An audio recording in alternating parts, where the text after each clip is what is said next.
So next I'm going to show you how to make this adorable little carrot toy for one of your grandchildren or your children.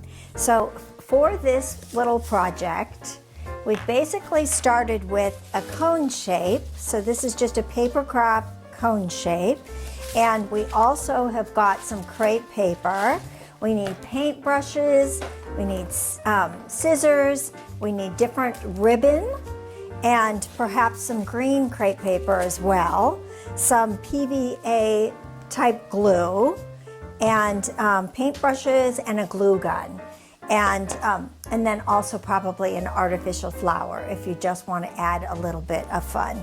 Oh, and then I had some needlepoint metallic thread and some green gumballs. So I bet you didn't know that the little guy hanging off the edge of this is actually an edible gumball. So he's just a little fun doodad to the end, but he just adds a little bit of playfulness and fun.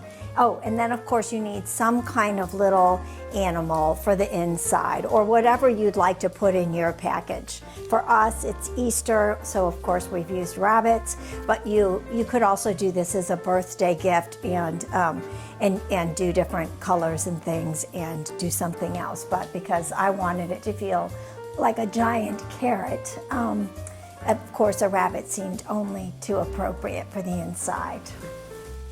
So to start off, because I wanted my rabbit to fit inside my cone, I used this medium size cone. But if you wanted to do something smaller, of course, you could size it down. In this case, what I did is I laid my crepe paper out and then I placed it on with the point towards the very bottom edge. And you can see where we can wrap it pretty easily this way, keeping things smooth and roll it as we go. So that makes it a lot easier to apply a paper this way. So we start off using our PVC glue, and I actually paint it on the cone itself. So you want to use this kind of glue because it works really well with a paper craft and it dries clear. It doesn't absorb into the paper quite the same way that like an Elmer's glue or something would. So this is specifically made for paper crafts. So I start off by lightly painting the corner at least part way down, getting enough glue that you feel like it's going to stick, but not too much glue where it bleeds through too much. And what I had to do on my first round of making this was I actually had to wrap it twice because it did seem to want to bleed through. So you may have to do that too. So don't be surprised if when you're wrapping it wants to come through the crepe paper. It's so thin.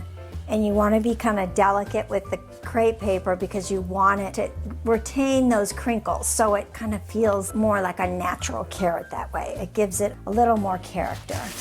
So in this case, as you saw, I'm going to place them towards the end because I want a little bit to go on the end, and I'm going to smooth it out and then gently roll it, not pulling too tight, smoothing the edge across, not pressing too hard, and then wrapping.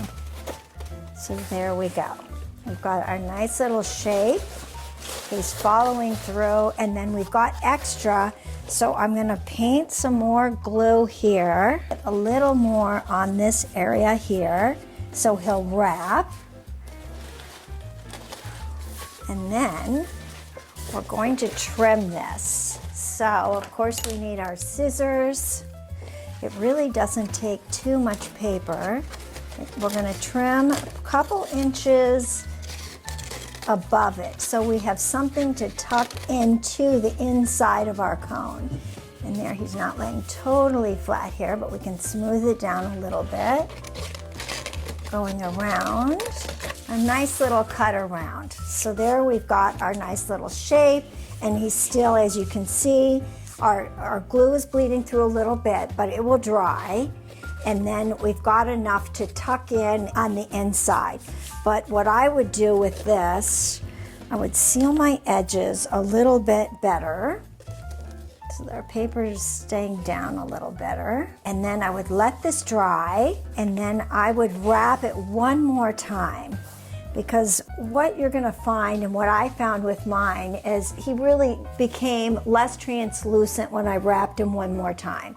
So he just felt a little bit richer, and this is not dry, so it doesn't look its best yet. So that's what I would do next. And then after both layers were on here, then I would take this, tuck it down, and again, you're gonna wanna glue on the inside of this and tuck so you get a nice clean top finish edge to it. Okay, so the next thing we're gonna do is we're gonna cut a long strip along the edge of our paper. And probably about, just depending on how big you want your fringe, but just to show you an example.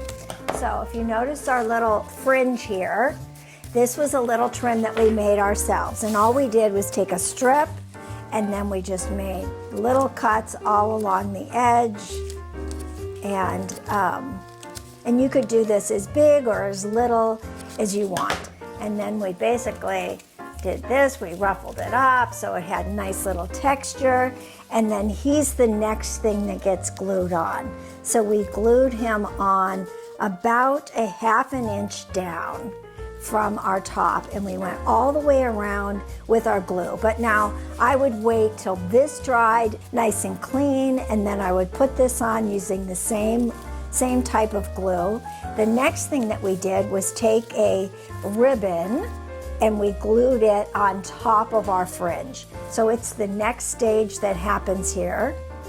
And then we also glued, at the same time, we glued our ribbon on the inside to make a way to hang it up.